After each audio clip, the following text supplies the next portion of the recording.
Halo, perkenalkan nama lengkap saya Petrus Daman Sulelek, NIM 19030306064, kelas B semester 5. Di sini saya akan menjelaskan sedikit materi mingguan kelima tentang difusi global, protes menunggangi gelombang protes dalam kritis neoliberal. Yang pertama, mengendarai ombak. Gelombang protes dan apa yang kita pelajari darinya Donatella dan Della Porta.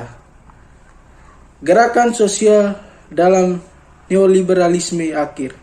Sebuah pengantar. Menanggulangi gelombang protes dan apa yang dapat kita pelajarinya dengan melihat protes di belahan dunia yang paling berbeda, termasuk Turki, Brasil, Venezuela, Afrika Selatan, Bosnia, dan Ukraina. Volume ini akan membahas 3 debat utama yang didorong oleh protes tersebut. Dampak dari akhir neoliberal, global ekonomi, pada gerakan sosial, perkembangan politik kontroversial di bawah demokrasi otoriter, dan munculnya identitas kolektif baru. Dalam menjawab pertanyaan-pertanyaan ini, kita juga akan membahas pertanyaan yang lebih luas.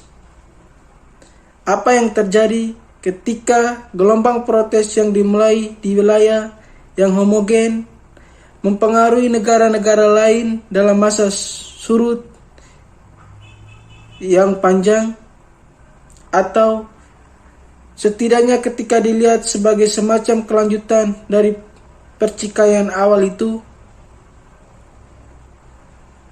anti penghematan, tetapi juga menghindarkan beberapa keanehan.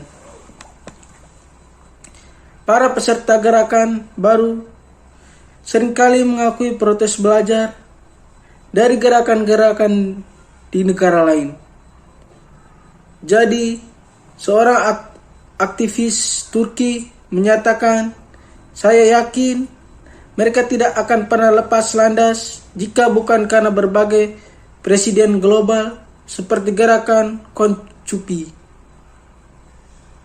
Forum taman lokal kami memungkinkan komunikasi di antara orang banyak tanpa menimbulkan kebisangan yang telah mengantari dan bergilir untuk mengekspresikan pikiran, ide, dan visi mereka secara bebas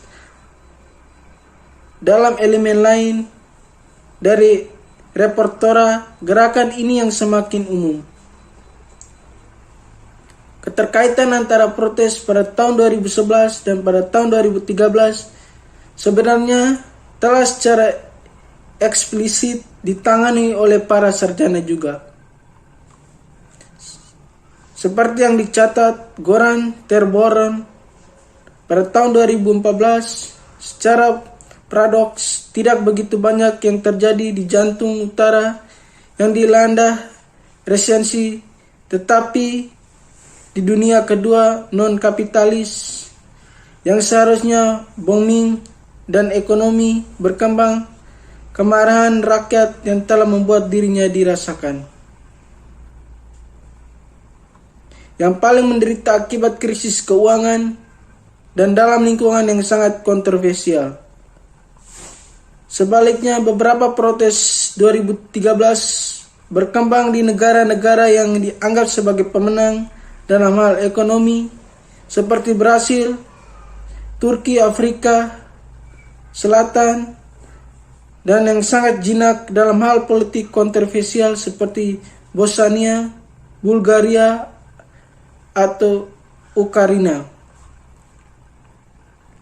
Namun demikian, terlepas dari perbedaan penekanan pada ruang kota melalui penduduk, alun-alun umum telah menjadi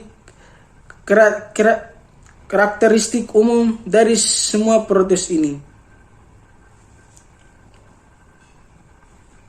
Gelembung real aset melonjakkan harga perumahan dan privatisasi ketersaingan barang-barang perkotaan bersama merupakan landasan bersama. Protes di berbagai tempat seperti Amerika Serikat, Mesir, Spanyol, Turki, Israel, dan Yunani.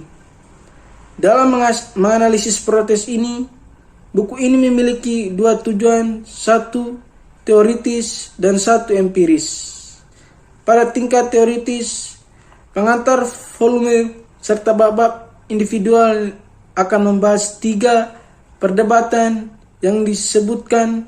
Yang pertama, pengaruh ekonomi global neoliberal akhir pada gerakan sosial.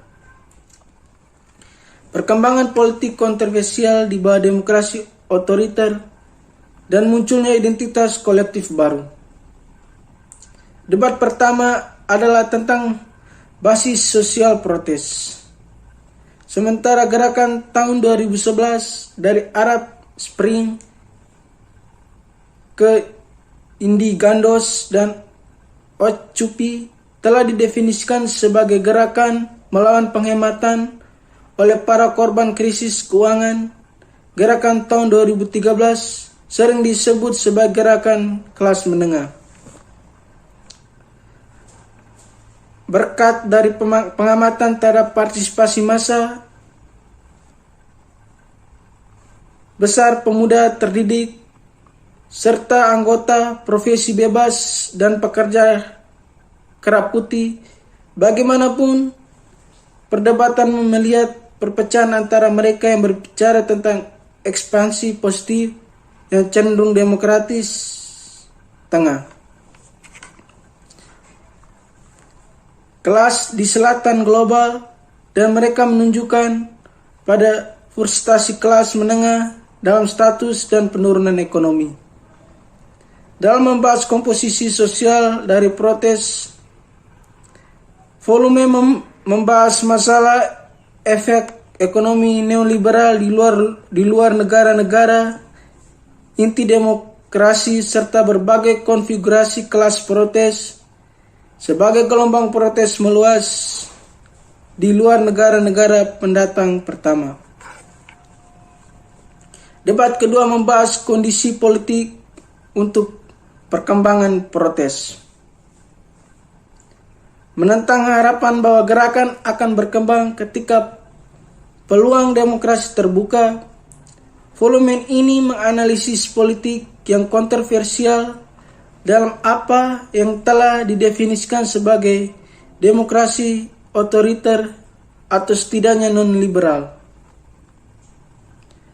Baik tingkat teoritis dengan maupun empiris, berbagai bab akan menganalisis jalinan kebijakan ekonomi global neoliberal dengan seluruh kelembagaan yang berkurung dan berpartisipasi, meningkatkan represi serta penurunan yang dirasakan dari hak-hak sipil dan politik. Saat penguasa belajar dari sebelumnya kegagalan, mengunjak rasa menargetkan konspirasi dan praktik politik yang eksklusif dan korup, mengusulkan konsekuensi dan praktik demokrasi alternatif.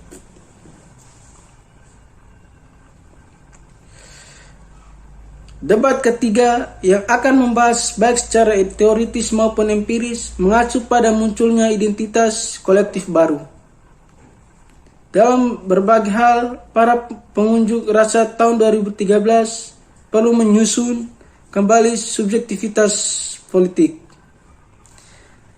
Sementara wacana kelas tradisional dan visi ideologis kiri bermasalah dengan tren domestik, tetapi juga tradisional, gerakan tersebut berkontribusi pada menyebarkan bahasa alternatif, menjembatani masalah sosial dan budaya. Dalam aksinya,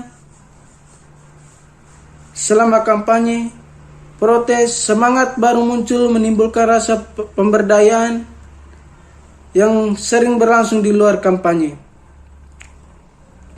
Politik kontroversial berkontribusi dengan cara ini pada perubahan perpecahan politik dan munculnya normal-normal baru, meskipun dengan tidak keberhasilan yang berbeda ketika pendatang baru menaiki gelombang protes.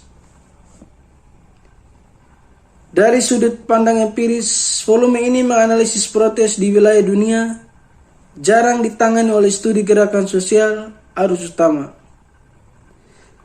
Dengan melihat bentuk-bentuk protes, verbing, dan organisasi, penelitian ini menunjukkan pada cara-cara di mana ide-ide penyebaran di daerah-daerah di mana gelombang protes pertama kali muncul dan bagaimana mereka diadopsi, tetapi juga disesuaikan dengan konteks baru. Studi gerakan sosial telah mengembangkan perangkat konsep yang berguna untuk menangani tindakan kolektif di luar waktu normal, yang berarti waktu struktur di mana diharapkan dapat dengan diandalkan, dibangun di atas pengalaman, kondisi, dan hubungan sebelumnya. Sekian dari jelasan saya, Pak. Terima kasih.